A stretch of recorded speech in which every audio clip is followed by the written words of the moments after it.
Hey there, on today's episode, I'm going to be going over everything we know so far about Marvel Crisis Protocol. My name is Nate, and welcome to the Gamers Guild.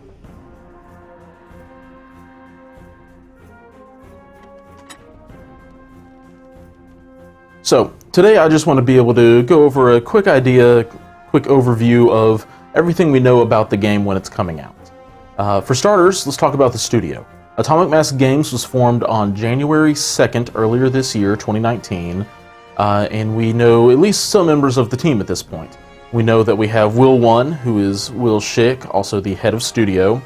Will 2, Will Pagani, is the lead developer. Then we have Dallas as the sculpting director.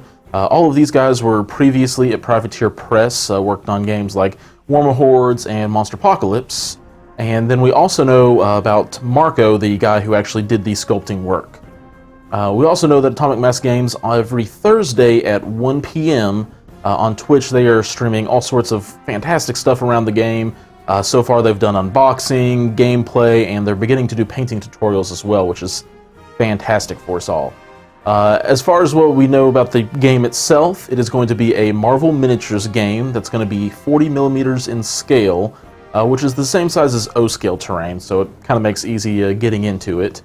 The base sizes for a standard mini is going to be 35 millimeter, so that's going to be like Captain America, Iron Man, Spider-Man, all the basic heroes. Gets a little bit bigger for Ultron, Venom, Doc Ock are all going to be on 50 millimeter bases. And then we know the largest so far at least is Hulk and MODOK coming in at 65 millimeter bases. They have said that they may even be going larger for characters like Giant Man, and maybe even like a Ghost Rider on a bike. The game is going to focus more on the heroes and villains, not really deal with the henchman level enemies, like the AIM and Hydra Goons or S.H.I.E.L.D. agents yet. There are going to be additional game modes, though, that are going to be supported over time in addition to the standard 1v1 game. There will be a unique co-op version of the game. So far, I think they've called it boss raids or something like that, where two players will team up to defeat a larger villain, maybe Thanos with the Gauntlet, Galactus, a Sentinel, so on, so on. And it's because of this that I think that later down the line we very well may see henchman expansions, which will be fantastic.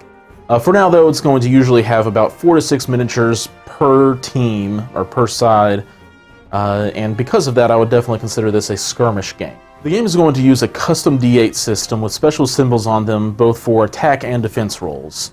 As well, the movement tools and range measuring tools are going to be of their own make and all included in the base game, though. The things that really set this game apart for me, though, are the way that the team tactic cards work and interact in the game, and how the team building works.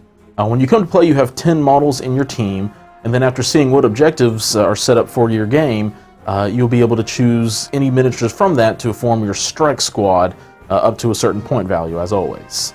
The nice thing is, from your 10 models, you can have any combination of heroes, villains, so there are no hard-set factions. There are affiliations, however, so you'll be able to, as long as more than half of your team is of one affiliation, you'll get the bonuses set for that. So if you have Captain America, you'll have his bonus for everybody on your team, a day unlike any other. So on, so on. The other cool part of team building process is bringing 5 cards from 8, similar to how you build your team versus strike squad, that are one-time use per game. And these are going to help you swing the tide of battle, like Iron Man ricocheting a repulsor blast off of Captain America's shield, giving him a little bit of extra oomph in the attack, as well as a ridiculous range.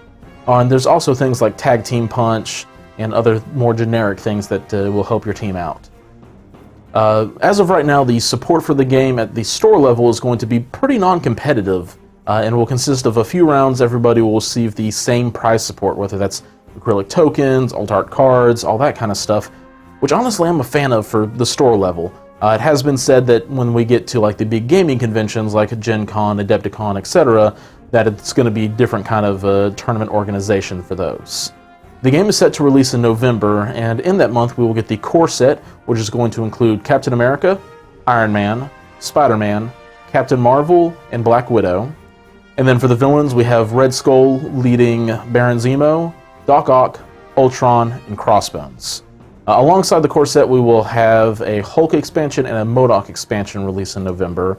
Additionally, we'll also have some terrain, both included in the core set and available separately, which is, again, fantastic for anybody who's first time getting into the hobby.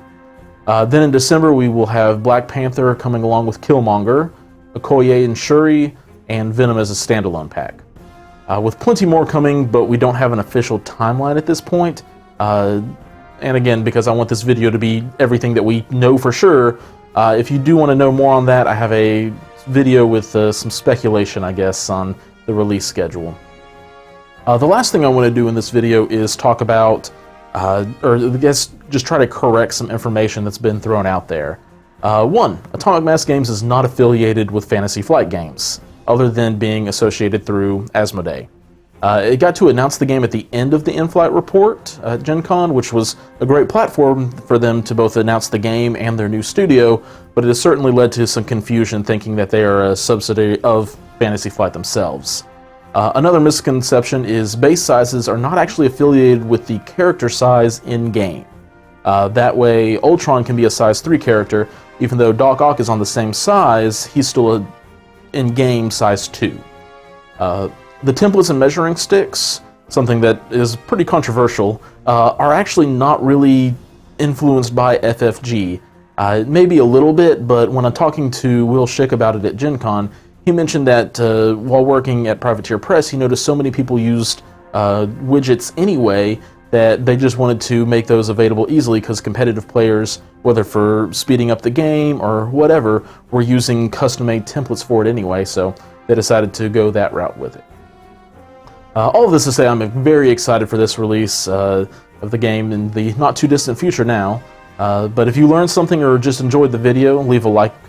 And if you want more content like this, I'll be definitely making a lot more content for Marvel Crisis Protocol as we gear up into the launch. Thank you guys so much, and remember, keep on gaming.